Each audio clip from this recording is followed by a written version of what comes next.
Black River, on the coast of Honduras. November 1822. 70 settlers step off a ship expecting the capital of a brand new country. They've got land deeds, banknotes, even a guidebook describing rich farmland, gold rivers, and a capital city of 20,000 people, opera house and all. What's actually waiting on that shore is jungle. No docks, no streets, no government, no city anywhere on that coastline, just the ruins of a settlement abandoned decades earlier. Within a year, more than half of them are dead. The man who sold them this country was never on that beach to see any of it. He was 3,000 miles away in London, spending their money.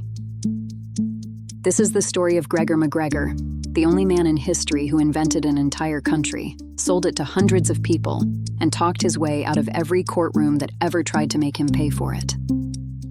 The rehearsal. Gregor MacGregor started out as a real soldier. Scottish-British Army as a teenager, then off to South America in 1812 to fight for the revolution against Spain. He was good at it too, famous for a month-long retreat that saved most of his 1,200 men, the kind of story that earned him a nickname historians still use, the Xenophon of the Americas.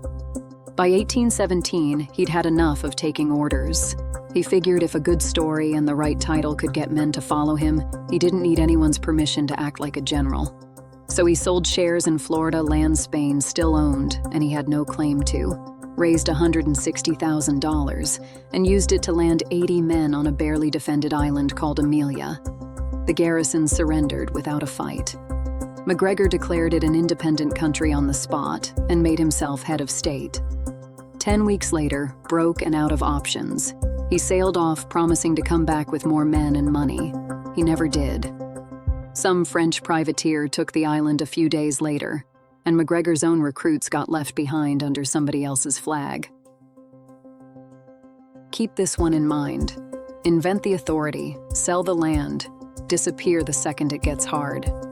He'd already found the formula. He just hadn't found the right country yet. The Grant. He found it in 1820, on the Mosquito Coast of what's now Honduras. There actually was a king there, holding a real hereditary title the British had recognized for generations, though his real power stopped at a strip of coastline nobody else wanted. MacGregor met him, handed over some rum and jewelry, and walked away with a handwritten grant to 8 million acres, more land than Wales. He named it Poyais.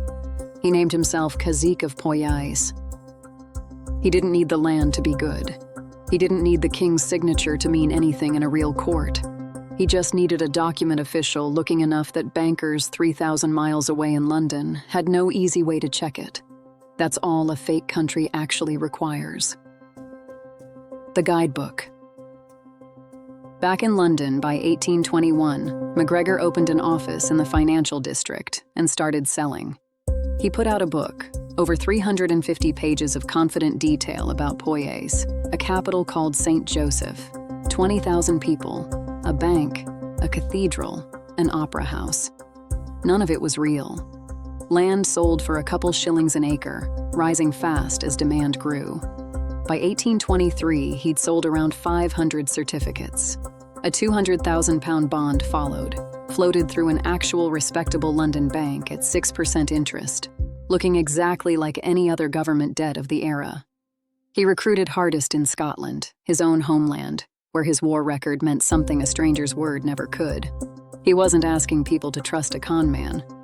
He was letting a real bank's name and real-sounding paperwork do the trusting for him. The crossing.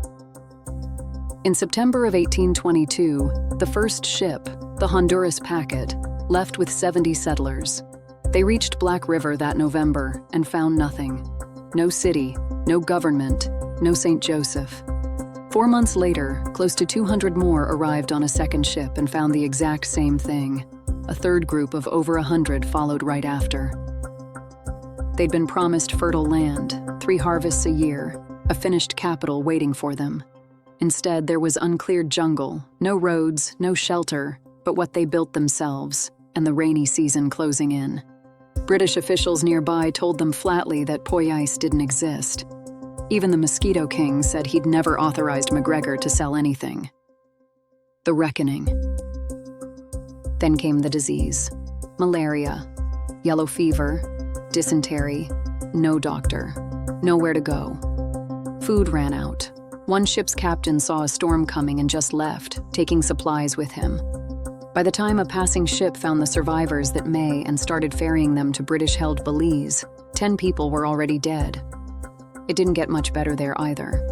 When it was over, at least 180 of the roughly 250 who had sailed for Poyais were dead.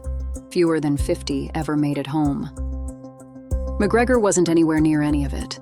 He was still in London, still selling certificates for a country that was killing people in real time. The getaway. The full story hit London that autumn.